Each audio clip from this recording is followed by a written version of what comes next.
Hello दोस्तों, आप सभी का स्वागत है हमारे YouTube channel study with Satyendra में। दोस्तों, आज हम गवर्नमेंट एग्जाम से संबंधित एक महत्वपूर्ण टॉपिक लेके आए जो कि हमारा सामान्य विज्ञान का है, ध्वनि तरंगे।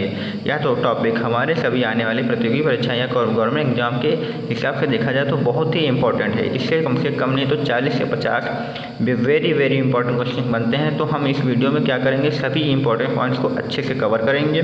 कवर करने के बाद वीडियो के लास्ट में हम एक 25 क्वेश्चन का क्वेश्चन आंसर टेस्ट लगाएंगे। तो पढ़ने के बाद हमारे जो क्वेश्चन आंसर का टेस्ट होगा उसको करने के बाद यह टॉपिक हमें अच्छे से कवर हो जाएगा।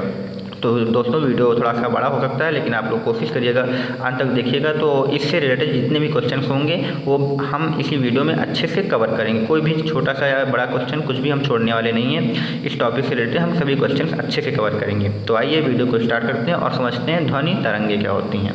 ठीक है, तो ध्वनि तरंगे समझने से पहले हम जान लेते हैं तरंगे हमारी कितनी प्रकार की होती हैं। तो दोस्तों, हमारी जो तरंगे होती हैं वो मेनली दो प्रकार की होती हैं। पहली होती हैं यांत्रिक तरंगे, दूसरी होती हैं अयांत्रिक तरंगे। अब देखते हैं यांत्रिक तरंगे क्या होती हैं। तो यांत्रिक तरंगे वे तरंगे होती हैं जिनके संचरण के लिए, मतलब जिनको चलने के लिए माध्यम की आवश्यकता नहीं होती है। माध्यम का मतलब जैसे ठोस में जा सकती हैं, वायु में जा सकती हैं, जल में जा सकती हैं, इस प्रकार के माध्यम। तो इनके चलने के लिए माध्यम की आवश्यकता नहीं होती। ये आपको सभी को अच्छे से याद रखना है, एक क्वेश्चन हमारा बन रहा है। तो यांत्रिक तरंगे क्या होंगी, जिनके संचरण के लिए माध्यम की आवश्यकता नहीं होगी। ये कितने प्रकार की होती हैं? दो प्रकार की होती हैं। एक होती है हमारी अनुप्रस्थ तरंगे, दूसरी क्या होती है, अनुदैर्ध्य तरंगे। तो आपसे से पूछा जाए कि यांत्रिक तरंगे कौन कौन से होती हैं, तो क्या आप बताएंगे? एक होती है हमारी अनुप्रस्थ तरंगे, दूसरी क्या होती है, अनुदैर्ध्य तरंगे।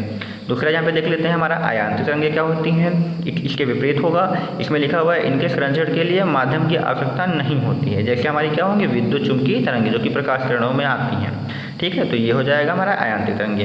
अब क्या करते हैं हम, यांत्रिक तरंगों को हमने अच्छे से समझा, दो प्रकार की होती हैं। तो इसमें देख लेते हैं अनुप्रस्थ तरंगे क्या होती हैं और अनुदैर्ध्य तरंगे क्या होती हैं। तो आइए बारी बारी से इन दोनों को भी देख लेते हैं।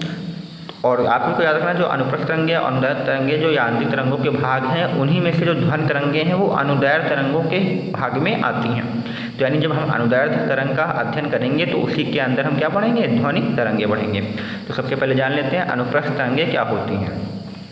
तो यहाँ पे देखिए लीजिए लिखा हुआ है कि जब किसी माध्यम में तरंगों का संचरण का मतलब होता है चलने की दिशा, संचरण होने पर माध्यम के कण तथा तरंग के संचरण की दिशा के लंबवत सरलरेखी गति करते हैं तो उन तरंगों को अनुप्रस्थ तरंगे कहते हैं। जैसे एग्जाम्पल क्या है, प्रकाश की तरंगे, भूकंपी तरंगे, एक्स तरंगे, सितार की तरंगे या डोरी ओरी की तरंगे जो होती हैं वो सब इसी में आती हैं। कहने का मतलब क्या है कि अनुप्रस्थ तरंगे क्या होती हैं। तो क्या होगा, हमारे पास एक माध्यम होगा। हमने कहा था कि ये तरंगे माध्यम में गति करती हैं। जैसे मान लेते हैं हमारा जो माध्यम है कुछ भी है, इस प्रकार का माध्यम है और माध्यम के अंदर क्या है, कण है। ठीक है, अब हमारी जो तरंग होगी और ये माध्यम के कण हैं, तो माध्यम के कण हम मान ले रहे हैं, माध्यम के कण की जो गति है वो ऊपर की तरफ, यानी सारे जो कण हैं वो कहाँ जा रहे हैं, ऊपर। और जो तरंग की संचरण की दिशा होगी वो माध्यम के कण जो गति कर रहे होंगे उसके लंबवत, यानी हमारे जो कण हैं वो कहाँ पे हैं, ऊपर की दिशा में गति कर रहे हैं। और जो हमारी तरंग होगी वो क्या होगी, इसके लंबवत 90 अंश पर गति करेगी।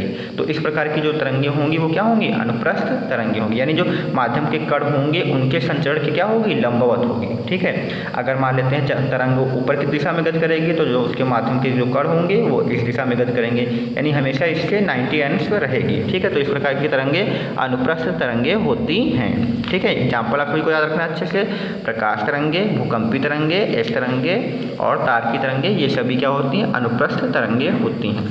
ठीक है, अगली हम समझ लेते हैं। यहाँ पे हमारा दूसरा है अनुदैर्ध्य तरंगे। तो अनुदैर्ध्य तरंगे क्या होते हैं, जब किसी माध्यम में तरंगों का संचरण होने पर माध्यम के कण तरंग की गति की दिशा में ही गति करते हैं। यानी जो माध्यम के कण भी होंगे और तरंग की भी जो गति होगी वो दोनों की दिशा क्या होगी, एक ही दिशा होगी। कहने का मतलब है, यहाँ पे आप समझ सकते हैं, इसे ये मान लेते हैं माध्यम के कण हैं, इनकी गति की दिशा ये है और साथ में जो तरंग आ रही है उसकी भी दिशा यही है, यानी एक ही दिशा में हो। तो उस प्रकार की जो तरंग होगी वो अनुदैर्ध्य तरंग होगी। एग्जाम्पल में क्या है, ध्वनि तरंगे याद रखना है, भूकंपी तरंगे, पी तरंगे, गैस में उत्पन्न तरंगे। ठीक है, ये एग्जाम्पल आप सभी के लिए काफ़ी इंपॉर्टेंट होंगे, इससे काफ़ी सारे क्वेश्चन बन सकते हैं। तो फिर से एक बार देख लीजिए, अनुप्रस्थ तरंगे के एग्जाम्पल कौन से होंगे, प्रकाश तरंगे, भूकंपी तरंगे, एक्स तरंगे, सितार की तरंगे या डोरी ओरी की तरंगे। ठीक है, अनुदैर्ध्य तरंगों में क्या होंगी, हमारी ध्वनि तरंगे होंगी, भूकंपी तरंगे होंगी, पी तरंगे होंगी, गैस में उत्पन्न तरंगे होंगी।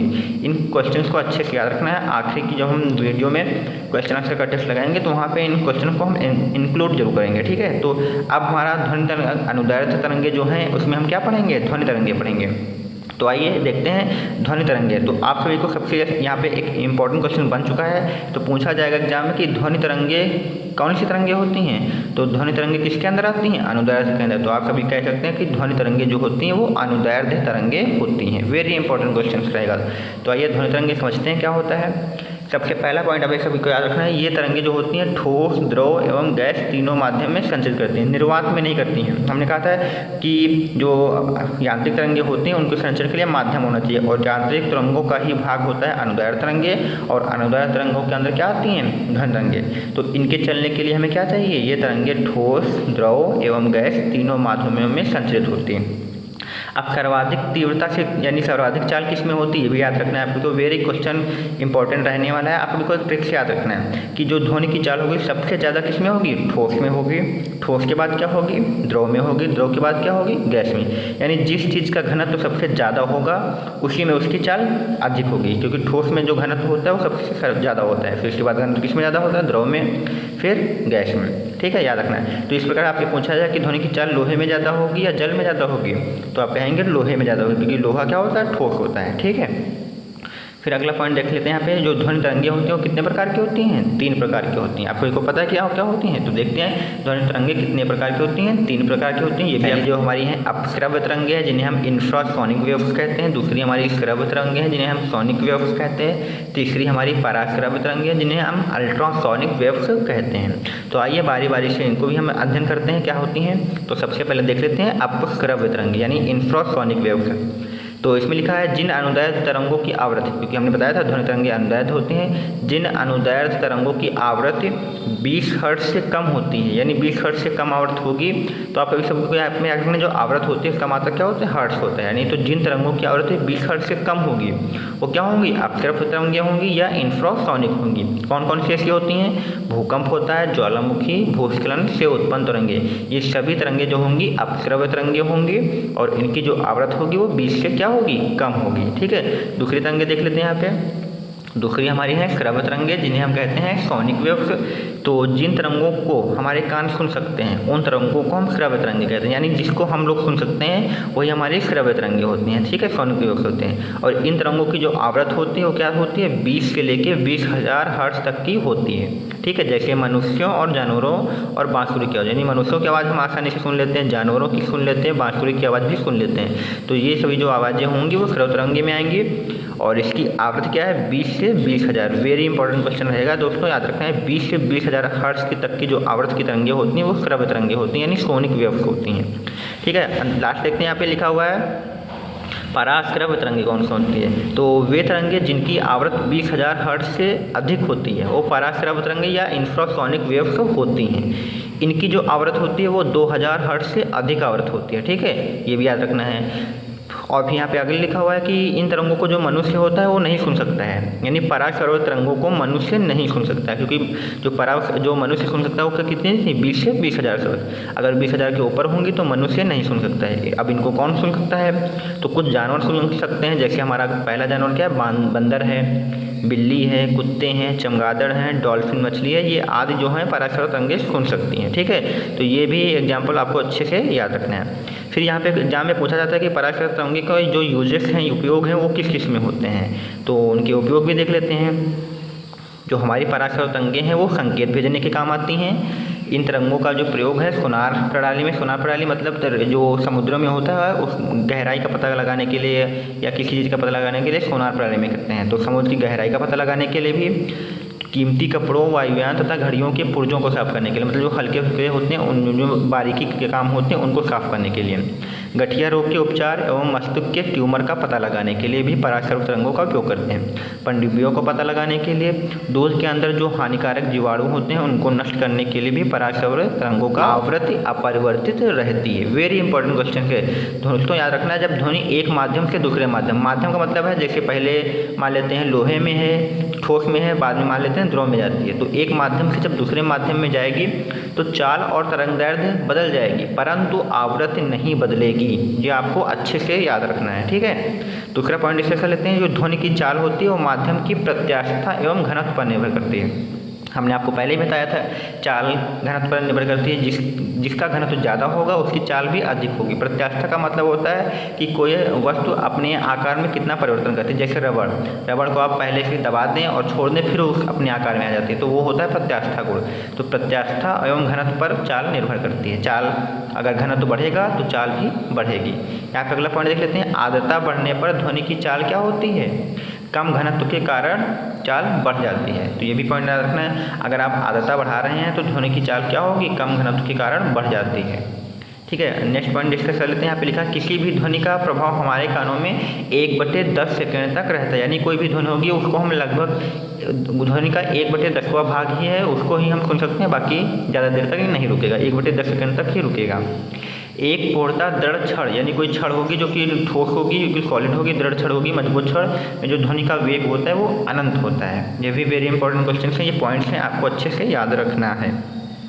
फिर अगला क्वेश्चन यहाँ पे देख लेते हैं। लिखा हुआ है माध्यम का ताप बढ़ाने पर ध्वनि की चाल 0.61 मीटर प्रति सेकंड बढ़ जाती है। अगर हम माध्यम का टेम्परेचर, जिस माध्यम में ध्वनि की चाल जा रही है, अगर उसका हम टेम्परेचर बढ़ाते हैं तो ध्वनि की चाल 0.61 मीटर प्रति सेकंड बढ़ जाएगी, ठीक है। अगला पॉइंट देख लेते हैं। यहाँ पे लिखा हुआ है दाब का मान परिवर्तित करने पर ध्वनि की चाल पर कोई प्रभाव नहीं पड़ता है। यानी अगर हम टेम्परेचर बढ़ाएंगे तो ध्वनि की चाल बदल जाती है, लेकिन अगर हम दाब बढ़ाएंगे तो ध्वनि की चाल नहीं बढ़ेगी। यानी दाब बढ़ाने पर ध्वनि की चाल में कोई भी चेंज नहीं होगा, ठीक है। तो ये भी पॉइंट अच्छे से रखना है। यानी हम ताप बढ़ा रहे हैं तो चेंजेस हो रहा है, घनत्व बढ़ा रहे हैं, कम कर रहे हैं तो भी चेंजेस हो रहा है, लेकिन दाब बढ़ाने पर चेंजेस नहीं होता है, ठीक है। तो ये भी अच्छे से याद रखना है। अब ध्वनि के कुछ लक्षण हैं उनको भी डिस्कस कर लेते हैं। इससे हमारा पहला लक्षण है तीव्रता या प्रबलता का मतलब क्या होता है?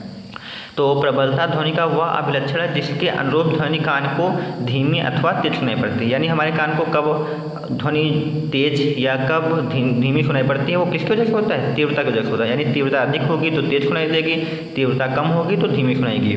तो दोस्तों एक पॉइंट अभी आप सभी को याद रखना है। जो औरतों की जो आवाज़ होती है, जो ध्वनि होती है, उसकी तीव्रता मनुष्यों की आवाज़ की तुलना में अधिक होती है। यानी औरतों की जो तीव्रता होगी वो क्या होगी? अधिक होगी। वो आपको याद रखना है अच्छे से। तो यहाँ पे लिखा हुआ है ध्वनि की जो तीव्रता है उसको हम किस में मापते हैं? डेसिबल में मापते हैं, यानी डीबी में भी लिखते हैं। तो ध्वनि की तीव्रता को मापेंगे डेसिबल में, ठीक है। ये भी पॉइंट आप रखना है।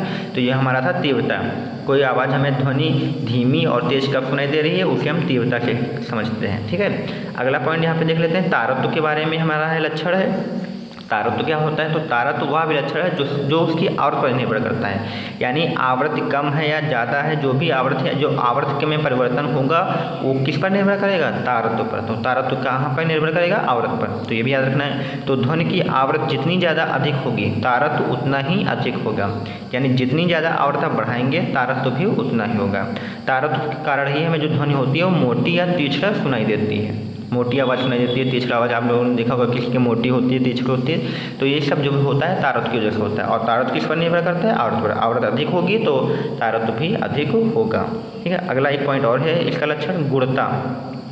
तो इस गुण के कारण समान तीव्रता व समान तारत्व की ध्वनियों में अंतर प्रतीत होता है। यानी अगर समान तीव्रता की और समान तारत्व की कोई तरंगें होंगी तो इन दोनों में जो अंतर करना है वो किसके आधार पर करेंगे? हम गुणता के आधार पर करेंगे। तो ये भी अच्छे से याद रखना है। वेरी इंपॉर्टेंट क्वेश्चन यहाँ पे बनेंगे कि ध्वनि की तीव्रता को डेसिबल में मापते हैं। और दूसरा क्वेश्चन यहाँ पे बनेगा कि जो हमारा जो तीव्रता होती है वो धीमी और तेज सुनाई पड़ती है, ये भी याद रखना है। मोटी और तेज कब सुनाई जाती है? तारत्व की वजह से सुनाई पड़ती है। दूसरा पॉइंट याद रखना है कि आवृत्ति बढ़ाएंगे तो तारत्व क्या होता है? बढ़ जाता है, ठीक है। कुछ क्वेश्चन को और हम डिस्कस करें। तो यहाँ पे अगला क्वेश्चन यहाँ पे लिखा हुआ है कि प्रतिध्वनि का कारण ध्वनि का परावर्तन। यानी जो हमारी प्रतिध्वनि सुनाई देती है उसका कारण क्या है? परावर्तन। यानी कोई ध्वनि हमारे ये मान लेते हैं हमने यहाँ के बोला और यहाँ पे कई टकराने के बाद वही ध्वनि हमें वापस सुनाई देती है, तो ये क्या होता है? परावर्तन। आप लोगों को पता है परावर्तन क्या होता है? जब कोई प्रकाश की किरण एक माध्यम से उसी माध्यम में वापस लौट जाती है, यानी ध्वनि भी हमारी इधर गई टकराने के बाद इधर ही वापस आ गई और हमें दोबारा सुनाई दे रही है। दोबारा सुनाई देने का मतलब क्या होता है? प्रतिध्वनि। तो प्रतिध्वनि का कारण क्या होगा? ध्वनि का परावर्तन। अगर परावर्तन हो रहा है ध्वनि का तो वो प्रतिध्वनि के कारण ही होगा। तो प्रतिध्वनि सुनाई देने के लिए श्रोता एवं परावर्तक के बीच की न्यूनतम दूरी कितनी होनी चाहिए? 16.6 मीटर होनी चाहिए। यानी अगर हमें प्रतिध्वनि सुनना है तो हमें श्रोता और स्रोत के बीच की दूरी कितनी होनी चाहिए? 16.6 मीटर होनी चाहिए। ठीक है, ये भी याद रखना अच्छे से। फिर यहाँ पे कुछ ध्वनि स्रोत दिए हुए हैं और उनकी तीव्रता दी गई है कि किस तीव्रता की ध्वनि हम आसानी से सुन सकते हैं, किस चीज़ में हम सुन सकते हैं। ठीक है, तो पहला लिखा हुआ अगर हम साधारण बातचीत करते हैं यानी हम नॉर्मल बातचीत आपस में करते हैं तो उसके लिए जो तीव्रता होगी वो कितनी होगी? 30 से 40 डेसीबल होगी। अगर हम तेज़ बातचीत करते हैं तो क्या होगी? वो 50 से 60 डेसीबल होगी। अच्छे से याद रखना है, इससे भी क्वेश्चन काफ़ी बन जाते हैं। तेज संगीत सुनेंगे या हम शोर सुनेंगे तो उसकी जो तीव्रता होती है वो 80 डेसीबल से अधिक होती है और 95 डेसीबल से ऊपर की तीव्रता हमारे कानों के लिए बहुत ही हानिकारक होती है, उसको हम नहीं सुन सकते हैं 95 से ऊपर की। जो पेड़ों की सरसराहट होती है जो हल्की फुल्की होती है वो 10 से 20 डेसीबल की होती है, उसको हम सुन भी नहीं पाते सही से। सायरन क्या होता है? सायरन की जो पुलिस होती है या एम्बुलेंस की जो गाड़ियों में लगे होते हैं सायरन, उसकी कितनी होती है? 110 से 120 डेसीबल होती है। जेट विमान जो होते हैं उसकी जो तीव्रता होती है वो 140 से 150 डेसीबल होती है। औद्योगिक संयंत्र जो होते हैं, कारखानों में जो होते हैं यंत्र लगे होते हैं, उसकी जो तीव्रता होती है वो 100 से 120 डेसीबल होती है। एक वेरी इंपॉर्टेंट क्वेश्चन है जो कि WHO के अनुसार होता है, जो कि विश्व स्वास्थ्य संगठन कहते हैं, इसका फुल फॉर्म है वर्ल्ड हेल्थ ऑर्गेनाइजेशन है। उसके अनुसार कहने का मतलब है कि 45 डेसीबल की जो तीव्रता होगी वह ध्वनि वाले होंगे मानव के लिए सबसे उपयुक्त है। यानी जो हम लोगों को सुननी चाहिए वो 45 डेसीबल की तीव्रता की ही सुननी चाहिए। अगर हम इतनी सुन रहे हैं तो हमारे स्वास्थ्य के लिए वो बहुत ही अच्छी रहेगी। ठीक है, लेकिन उन्होंने एक पॉइंट्स और भी कहा है कि अगर हम 75 डेसीबल से अधिक तीव्रता की ध्वनि सुनते हैं तो वह हमारे स्वास्थ्य पर नकारात्मक प्रभाव डालेगी, यानी उससे हमें बहुत सारी परेशानियाँ हो सकती हैं। ये हमारे WHO के अनुसार कहा गया है। 45 डेसीबल नॉर्मल है, आप आराम से सुन सकते हैं, लेकिन 75 से अधिक जाएगी तो हमारे स्वास्थ्य पर हानिकारक प्रभाव डालेगी। ठीक है, तो ये था हमारा पॉइंट। अब एक टॉपिक और समझ लेते हैं कि मैक संख्या क्या होता है। तो आइए मैक संख्या को अच्छे से समझ लेते हैं। तो यहाँ पे लिखा हुआ है, देख सकते हैं आप लोग कि मैक संख्या क्या होती है? जब किसी माध्यम में वस्तु की चाल ध्वनि की चाल के बराबर होगी तो मैक संख्या क्या होगी? 1 होगी। यानी कोई वस्तु होगी उसकी चाल और ध्वनि की चाल अगर बराबर होंगी तो मैक संख्या क्या होगी? अब मान लेते हैं दोस्तों, हम यहाँ पे लिखा करते हैं कि मैक संख्या क्या होता है। तो जब किसी माध्यम में वस्तु की चाल ध्वनि की चाल बराबर होगी तो मैक संख्या 1 होगी। यानी कोई वस्तु है उसकी चलने की चाल और उसी माध्यम में ध्वनि की चलने की चाल दोनों बराबर होंगी तो मैक संख्या 1 होगी। वस्तु का मतलब हो सकता है जैसे जहाज चल रहा है, मोटरसाइकिल चल रही है, उसी के साथ में ध्वनि चल रही है। ठीक है, इसी प्रकार ये जो मैक संख्या होती है वायुयान में ज़्यादा देखा जाता है। तो यदि किसी वस्तु की चाल ध्वनि की चाल की दोगुना है तो मैक संख्या 2 होगी। वस्तु की चाल क्या होनी चाहिए? दोगुना होनी चाहिए, इससे ध्वनि की चाल से। ठीक है, तो ये मैक संख्या हमारी 2 हो जाएगी। तो फार्मूले के हिसाब से भी आप समझ सकते हैं। यहाँ पे क्या करना है आपको? वस्तु की चाल आपको ऊपर रखना है और ध्वनि की चाल आपको कहाँ रखना है? ध्वनि की चाल आपको नीचे रखना है। अगर आप ऐसा करते हैं तो आपकी क्या आ जाएगी? मैक संख्या आसानी से आ जाएगी। अगर इससे आपको रिलेटेड कुछ क्वेश्चन आएंगे तो आप कर सकते हैं। मान लेते हैं कोई वस्तु की चाल जैसे कि वायुयान है, उसकी चाल मान लेते हैं 1000 किलोमीटर प्रति घंटा है और उसी में जो वायुयान की जो ध्वनि की चाल होगी उसकी मान ले रहे हैं जो चाल है वो 500 किलोमीटर प्रति घंटा है। तो इनको अगर हम डिवाइड करेंगे तो हमारी मैक संख्या कितनी आएगी? 2 आएगी। ठीक है, तो ऐसे क्वेश्चन यहाँ पर बन सकते हैं। अगला देख लेते हैं, जो पराध्वनिक ज्ञान की मैक संख्या क्या होती है? 1 से अधिक होती है। यानी पराध्वनिक ज्ञान जो होंगे उनकी मैक संख्या क्या होगी? 1 से अधिक। यदि मैक संख्या 5 से अधिक हो जाए तो चाल अति पराध्वनिक हाइपरसोनिक कहलाती है। ये भी आपको अच्छे से याद रखना है। तो दोस्तों ये थे हमारे ध्वनि से संबंधित सभी इंपॉर्टेंट पॉइंट्स जो कि हमने इस वीडियो में एक ही वीडियो में अच्छे से कवर किया है। हमने इस वीडियो में कोई भी ऐसा पॉइंट्स नहीं छोड़ा हुआ है जो आप लोगों के लिए एग्जाम में आए और आप लोग ना कर पाएँ। अब हम दोस्तों इससे संबंधित एक क्वेश्चन आंसर का टेस्ट कर लेते हैं जिसमें हमने 25 क्वेश्चन को इंक्लूड किया हुआ है। तो इसको करने से क्या होगा, हमारे हमने जो अभी पढ़ा हुआ है वो अच्छे से हमारे समझ में आ जाएगा, क्योंकि हम देखेंगे कि एग्जाम में भी कैसे क्वेश्चन बनते हैं। तो इसमें हमने वही क्वेश्चन लिए हुए हैं जो एग्जाम में बार बार पूछे गए हैं। तो आइए दोस्तों देखते हैं प्रैक्टिस क्वेश्चन का 25 क्वेश्चन का टेस्ट। हमारा पहला क्वेश्चन यहाँ पे है कि आवर्त का मात्रक क्या होता है। तो दोस्तों अभी हमने आपको बताया था कि जो आवर्त का मात्रक होता है वो क्या होता है, वो हर्ट्ज होता है। ठीक है, तो पहला क्वेश्चन का आंसर क्या हो जाएगा, ए हो जाएगा। दूसरा क्वेश्चन यहाँ पे देख लेते हैं, लिखा हुआ है यांत्रिक तरंगे हैं। हमने आपको सभी लोगों को वीडियो के स्टार्टिंग में भी बताया था कि यांत्रिक तरंगे वे तरंगे होती हैं जिनके संचरण के लिए माध्यम की आवश्यकता नहीं होती है, यानी माध्यम की आवश्यकता होती है। तो वो यांत्रिक तरंगे हमने भी बताई थी, दो प्रकार की होती हैं। अनुदैर्ध्य तरंगे होती हैं, अनुदैर्ध्य तरंगों में हमने ध्वनि तरंगे बताई थी। दूसरी होती हैं अनुप्रस्थ तरंगे होती हैं। तो यहाँ पे देख लीजिए, अनुप्रस्थ तरंगे अनुदैर्ध्य तरंगे दोनों ऑप्शन में दी हुई हैं, यानी दोनों यांत्रिक तरंगे हैं। तो इसके लिए जो हमारा ऑप्शन होगा ए और बी दोनों सही होगा। तो हमारा क्वेश्चन 2 का डी आंसर सही हो जाएगा। तीसरा समझते हैं, यहाँ पे क्वेश्चन लिखा हुआ है अनुप्रस्थ तरंगों के उदाहरण हैं। तो अनुप्रस्थ तरंगों के उदाहरण कौन कौन से हैं? हमने कहा था प्रकाश तरंगे भी हैं, भूकंपी तरंगे भी हैं, और डोरी युक्त तरंगों में उत्पन्न जो तरंगे होंगी वो भी। हमने कहा था डोरी जो कि स्टार के लिए था। तो इसके लिए हमारा जो आंसर राइट हो जाएगा वो उपयुक्त सभी हो जाएगा। तो इसका तीसरे का डी हो जाएगा। नेक्स्ट क्वेश्चन देख लेते हैं 4 नंबर, किसी गैस में उत्पन्न ध्वनि तरंग सदैव होती है। हमने ये भी आपको बताया था कि जो गैस में उत्पन्न तरंगे होती हैं कौन सी होती हैं दोस्तों? हमने आपको बताया था कि जो गैस में उत्पन्न तरंगे होती हैं वो अनुदैर्ध्य तरंगे होती हैं। तो ये भी आपको पॉइंट अच्छे से याद रखना है, गैस में उत्पन्न तरंगे कौन सी होती हैं? अनुदैर्ध्य तरंगे होती हैं। नेक्स्ट क्वेश्चन यहाँ पे देख लेते हैं, यहाँ पे लिखा हुआ है कि ध्वनि तरंगे कहाँ संचरण नहीं कर सकती, यानी ध्वनि तरंगे कहाँ पर संचरण नहीं कर सकती। हमने आपको बताया था कि ठोस में कर सकती हैं, गैस में कर सकती हैं, द्रव में कर सकती हैं, लेकिन निर्वात में नहीं कर सकती, क्योंकि हमने कहा था ध्वनि तरंगे अनुदैर्ध्य तरंगे होती हैं और अनुदैर्ध्य तरंगे यांत्रिक तरंगे होती हैं, और यांत्रिक तरंगों के संचरण के लिए माध्यम की आवश्यकता होती है। तो यहाँ पे निर्वात नहीं होगा दोस्तों, यहाँ पे निर्वात हमारा नहीं होगा, यानी हमारा 5 का डी आंसर सही हो जाएगा। अगला क्वेश्चन यहाँ पे देखते हैं, लिखा हुआ है ध्वनि तरंगे कितनी प्रकार की होती है। तो हमने बताया था ध्वनि तरंगे 3 प्रकार की होती हैं, अपश्रव्य तरंगे, श्रव्य तरंगे, पराश्रव्य तरंगे। तो हमारा 6 का बी आंसर हो जाएगा। 20 हर्ट्ज से कम आवृत्ति वाली तरंगे कौन कौन सी हैं? हमने कहा था 20 हर्ट्ज से आवृत्ति की तरंगे वे तरंगे होती हैं जो अपश्रव्य होती हैं। तो यहाँ पर हमारा 7 का सी राइट आंसर हो जाएगा। नेक्स्ट क्वेश्चन देख लेते हैं हमारे, जो कि 8 नंबर है, श्रव्य तरंगों की आवृत्ति। श्रव्य तरंगे वे तरंगे जिनको मनुष्य सुन सकता है। हमने बताया था कि 20 से 20,000 हर्ट्ज की आवृत्ति वाली तरंगे ही श्रव्य तरंगे होती हैं। तो 8 का ए आंसर सही हो जाएगा। अगला क्वेश्चन यहाँ पे देख लेते हैं, लिखा हुआ है कि पराश्रव्य तरंगे मनुष्य द्वारा क्या कर। तो हमने आपको बताया था पराश्रव्य तरंगे वे तरंगे होती हैं जिनको मनुष्य नहीं सुन सकता है। तो यहाँ पे हमारा 9 का बी आंसर राइट हो जाएगा कि नहीं सुनी जा सकती हैं। ठीक है, अगला क्वेश्चन देख लेते हैं, अल्ट्रासोनोग्राफी में प्रयुक्त की जाने वाली तरंग है। तो यहाँ पे सोनोग्राफी अल्ट्रासोनिक अगर हम मतलब निकालने जाएंगे, ये इंग्लिश वर्जन है पराश्रव्य तरंगों का, यानी अल्ट्रासोनिक का मतलब क्या होता है? पराश्रव्य तरंगे होता है। तो अल्ट्रासोनोग्राफी से संबंधित जो भी चीज़ होगी वो श्रव्य तरंगों से ही होगी। तो 10 का ए आंसर हो जाएगा। फिर यहाँ पे लिखा हुआ है चमगादड़ लगभग कितनी आवृत्ति तक सुन सकता है। तो चमगादड़ जो है वो पराश्रव्य तरंग के एग्जाम्पल में आता था। पराश्रव्य तरंगे वे होती थी जिनकी आवृत्ति 20,000 से ऊपर होती थी।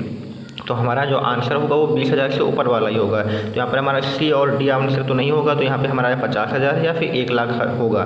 तो यहाँ पे जो चमगादड़ का जो आवृत्ति है वो 1 लाख होती है। तो आपको याद रखना है कि 11 का बी 1 लाख हर्ट्ज तक जो होते हैं चमगादड़ सुन सकते हैं। फिर अगला क्वेश्चन देख लेते हैं, यहाँ पे लिखा है ध्वनि की तीव्रता का मात्रक है। तो दोस्तों हमने आपको बताया था ध्वनि की तीव्रता का मात्रक क्या है? डेसिबल है। ठीक है, नेक्स्ट क्वेश्चन देख लेते हैं, ध्वनि का तारत्व निर्भर करता है। तो हमने आप सभी को बताया था कि तारत्व जो होता है वो आवर्त पर निर्भर करता है। ठीक है, तो 13 का आंसर क्या हो जाएगा? सी हो जाएगा। अगला क्वेश्चन 14 नंबर देखते हैं, साधारण बातचीत की ध्वनि की तीव्रता कितनी होती है। तो हमने ये भी आपको बताया था कि साधारण बातचीत की जो ध्वनि होती है वो 30 से 40 डेसिबल की होती है। ठीक है, नेक्स्ट क्वेश्चन देख लेते हैं 15 नंबर, पुरुषों की अपेक्षा महिलाओं की आवाज़ अधिक तीक्ष्ण सुनाई देती है, मतलब अधिक तीव्रता से सुनाई देती है। तीव्रता से ही सुनाई देती है, तो इसका आंसर क्या होगा? तीव्रता होगा। ये भी हमने आपको पॉइंट्स बताया हुआ था।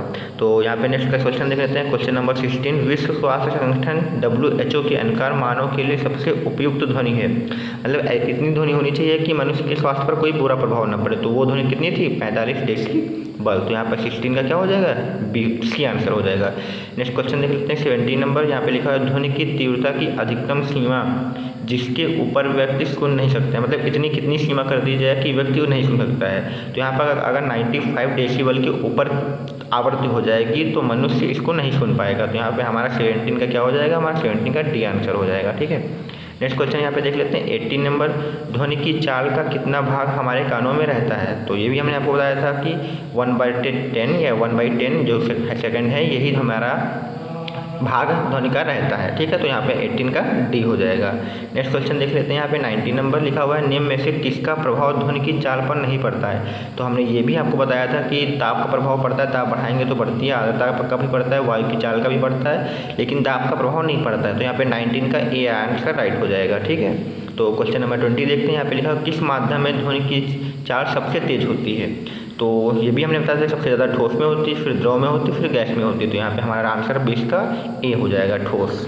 ठीक है, 11 नंबर में लिखा हुआ है कि ध्वनि की चाल का क्रम है, यानी कि ध्वनि का चाल का क्रम कौन सा, यानी कौन सी सबसे ज़्यादा सही रहेगा, इसके लिए देखना है। तो सबसे आप सभी को पता है कि सबसे ज़्यादा ठोस में होती है, फिर द्रव में होती है, फिर गैस में होती है। ठोस का मतलब सॉलिड, फिर द्रव का मतलब लिक्विड, और फिर गैस। तो यहाँ पे देख सकते हैं ये कैपिटल का लेटर है, मतलब बड़े का निशान है, तो सबसे ज़्यादा सॉलिड में होगी, फिर इसके बाद बड़े का निशान है तो लिक्विड में होगी, फिर किस में होगी, गैस में। तो 21 का हमारा ए सही हो जाएगा।